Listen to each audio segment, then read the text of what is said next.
Good afternoon, this is Raindale with a War of the Vision video. Today is the first episode of a series that I'm calling the Unloved, where I'll be showcasing units that don't see much playtime and screen time in videos for War of the Vision. Maybe it's a unit that you've just pulled and you're curious to see how they fare in today's meta, or it's units that you've seen when they were released, like me seeing Yerma and we're like, oh my god, this is my new waifu, I need her, pulled her, maxed her, and then a couple months later I filed for divorce because, well, she just didn't work anymore for me. But now I'm taking her out for a spin, and I want to see what she can do for me today. I'll also be covering other units in the future, which are in a similar situation. So people might have them maxed, but they just don't see much play themselves. So let's begin with our Yerma. Yerma is a tanky-ish attacker unit. She has a very decent attack and not that much defense in order to last long. She is tankier than some of the glass cannons we have in the games, for example, soldiers, but she's definitely not a bruiser. She is a damage type unit. One of the very nice things that Yerma has is her TMR. If you build her, it can be a great tool to have in your toolkit. Now, the TMR has an okay-ish attack buff. 40% is nothing out of the ordinary, but what does stand out is the accuracy buff that it can give for 3 turns. Blood Boil gives as much accuracy as the ability that gives the highest amount of evasion in the game, which is the ninja's Utsusemi, but Utsusemi only lasts for 1 turn, whereas Blood Boil lasts for 3. It can really turn a fight around if you're fighting anything evadey, so it's a good tool to have for some PvE maps. And then in live PvP, it's sort of a safety that you can bring with you, and if you fight an evasion team, then you're going to activate it, otherwise you're probably going to be casting other buffs.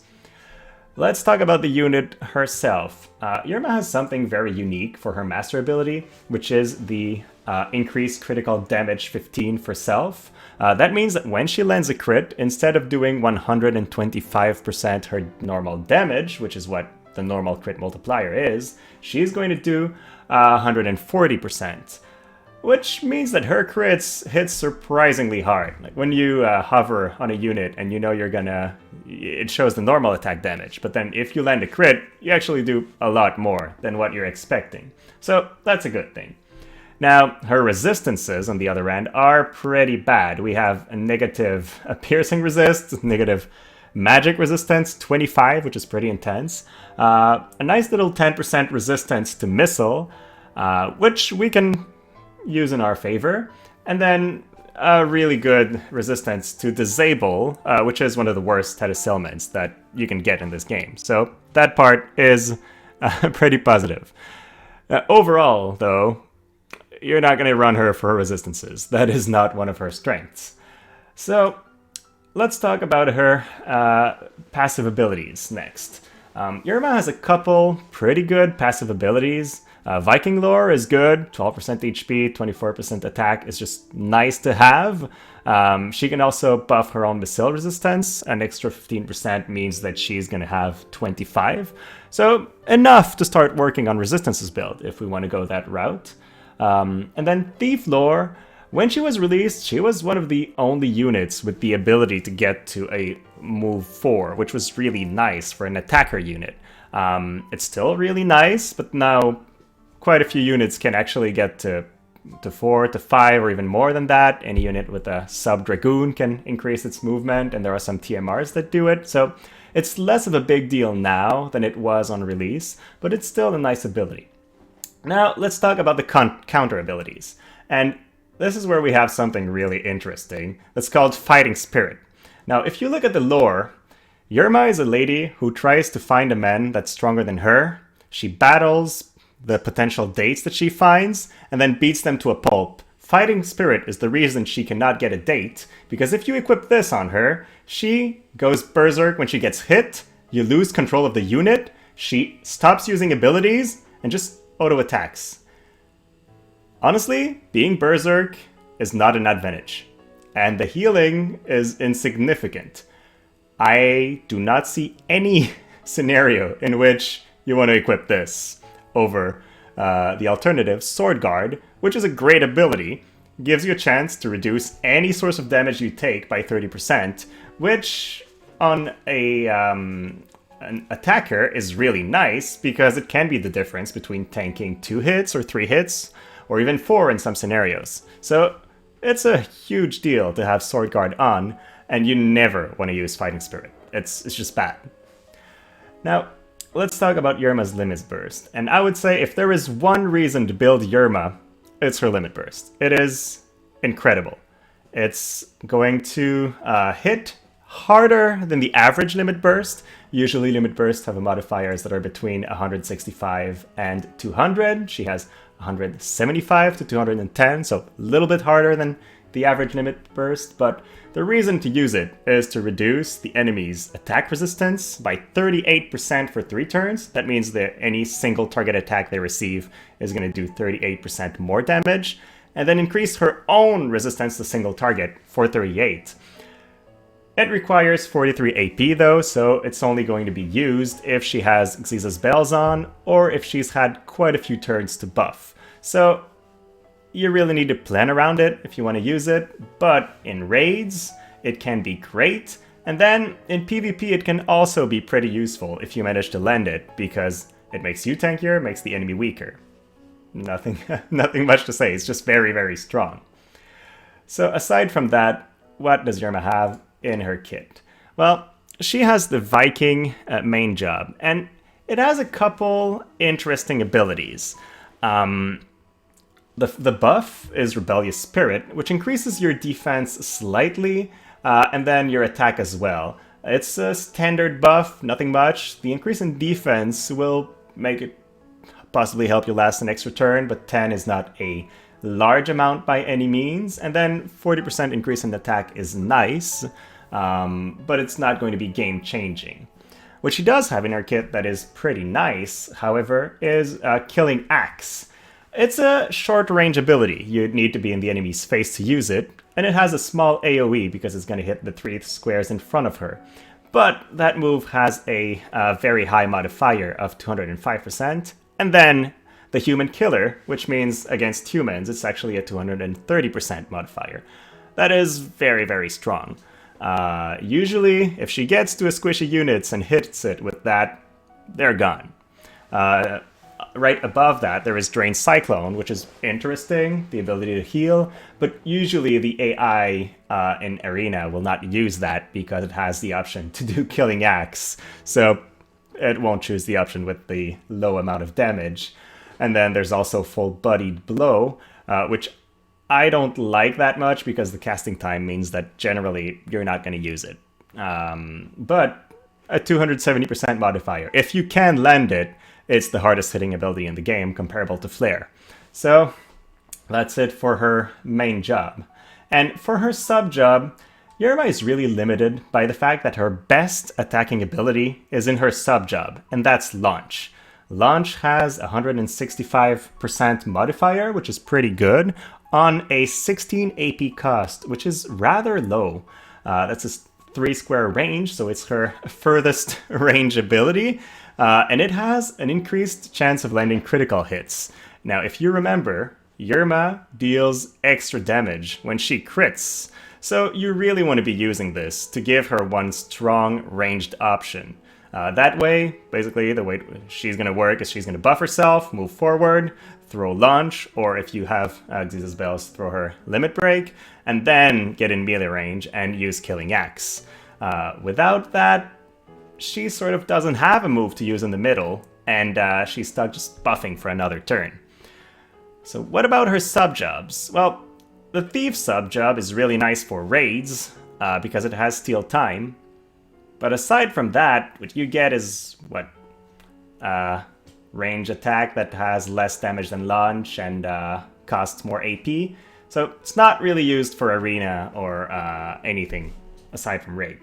Now, the Knight sub-job has the really nice Trinity Break, but once again, you're giving up your strongest range attack option for one that costs a lot more AP, and has some nice breaks related to it.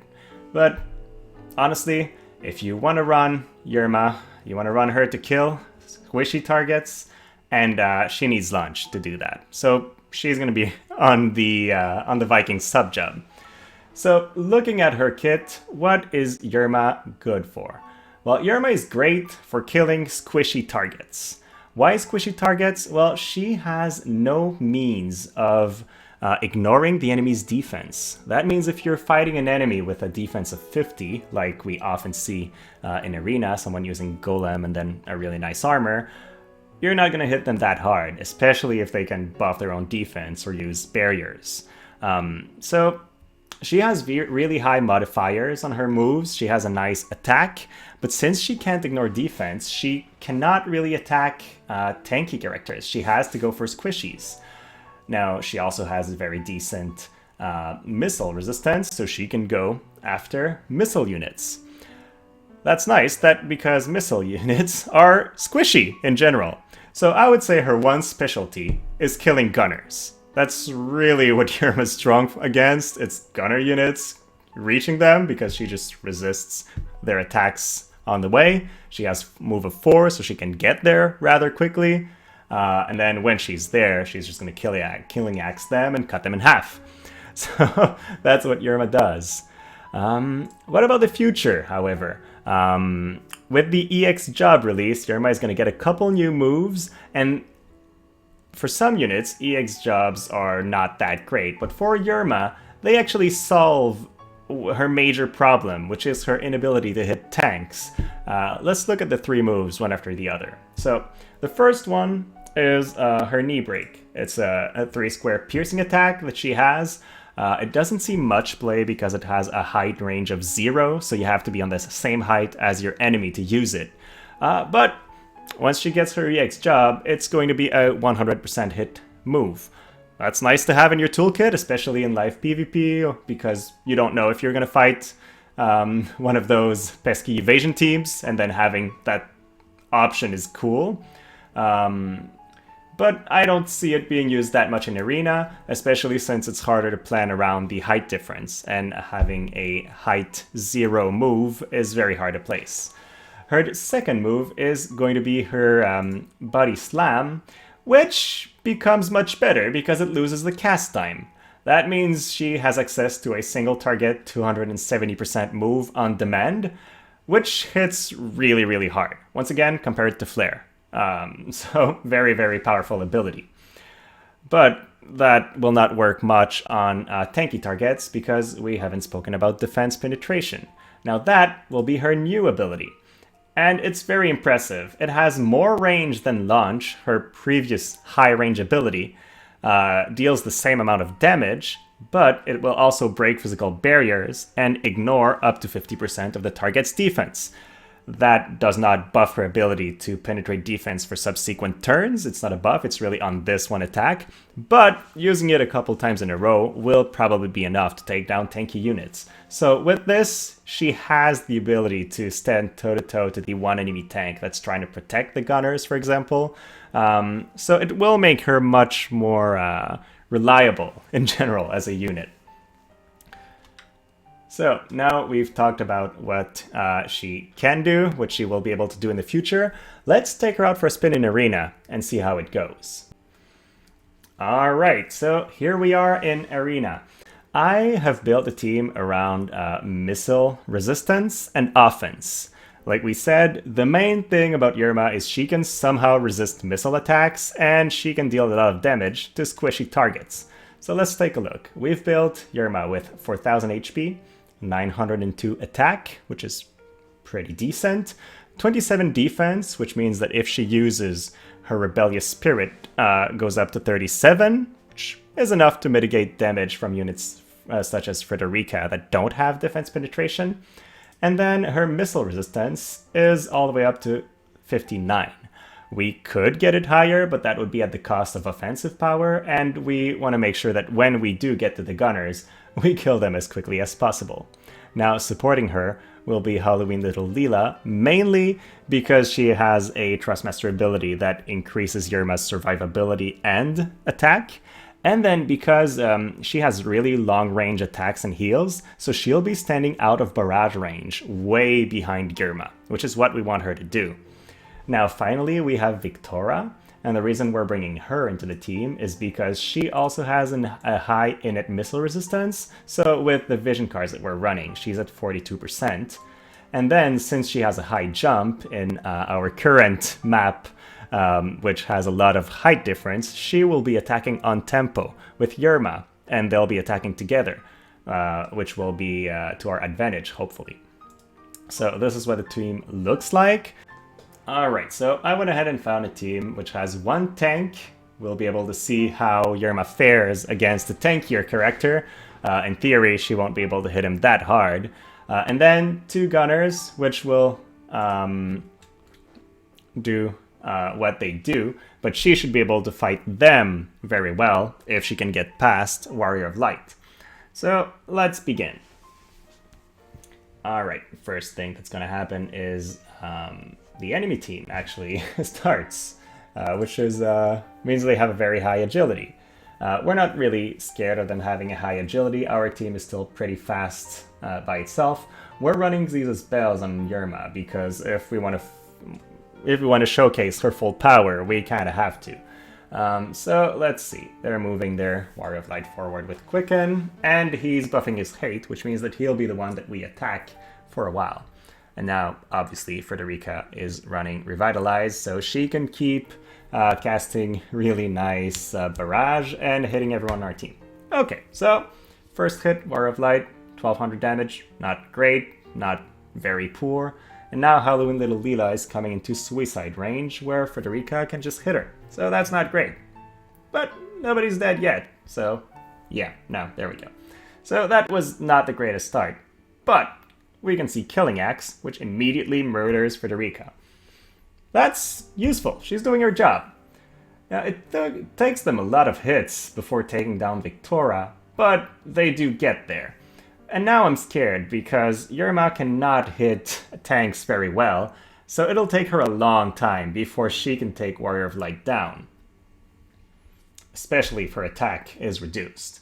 But let's see how the rest of the fight goes. She hits again. Alright, she's going to take another hit, which... Oh, Comet. Wow, they're banking on her weakness to missile. But in the end, Yerma prevails and manages to somehow get the win. Now in this fight, we could see that Halloween Little Leela's AI is not really on point for our team. She follows Yerma very closely, which is very dangerous. So we're going to try to swap her out for Ayaka and have her use haste instead of having a team that's built around healing, because clearly Halloween Little Leela does not get the healing right now. So let's see how that one works. Alright, second match. Here we have a double gunner and Halloween Little Leela team. So that means we are wary of Halloween Little Leela hitting Yerma with magic attacks because she will likely die very quickly. Hopefully, Victoria is going to take care of her for us, but if she doesn't, we might be in trouble. If Yerma does enough damage to keep Halloween Little Leela on healing task, then that's fine. If she doesn't, however, might be tougher. So let's see how it goes. So we get slowed, I guess. Didn't do much. Alright, Victoria's moving forward, and we're getting our first cast of haste, which should allow her to keep enough advance on Ayaka that she doesn't get barraged. So, alright, enemies casting buffs. Great. And we're going to probably one-shot Nivlu. Oh! Not enough damage. So you can really tell that even with 900 points of attack and offensive vision cards, it's not enough to one-punch enemies. It's enough to deal a high amount of damage, but doesn't matter if the first hit almost kills the enemy. If it doesn't kill the enemy, it didn't do enough. So here we go. Now we were pretty lucky to get the confusion on Halloween Little Leela, because this means that she basically won't contribute to the fight anymore. And that should give Yerma enough time to get into range, hopefully. It's an interesting position to have the enemy just locked up in the back there. It really splits our team up as well. There we go, launch. Now it is enough to one-shot this unit. For some reason, Nivlu was a lot tankier than Frederica is. And then we should also be able to kill Halloween Little Leela. So overall, you can see Yerma does decent damage when she goes into it. But I would say this victory was really more fuck up on the AI part and then us being lucky with confusion. So yeah, not the best showcase in my opinion. Let's try for a last match here. Alright, so for our final match, we're going against 3 gunners once again. So let's see how it goes this time. So we have Ayaka that's going to be buffing our Yerma with haste, and then hopefully follow well enough for her to heal. We have Victoria that's going to be attacking on tempo from the other side of the map. And a team with multiple gunners, like the one we're facing, will probably spend a couple turns buffing themselves. So that means we should be able to fight them in their side of the map. Now, Nivlu has high jump, which means she moves forward a lot, and gets into attack range by Victoria. I'm not expecting a kill, she doesn't have any buffs on her, but, well, that would seem like it was enough.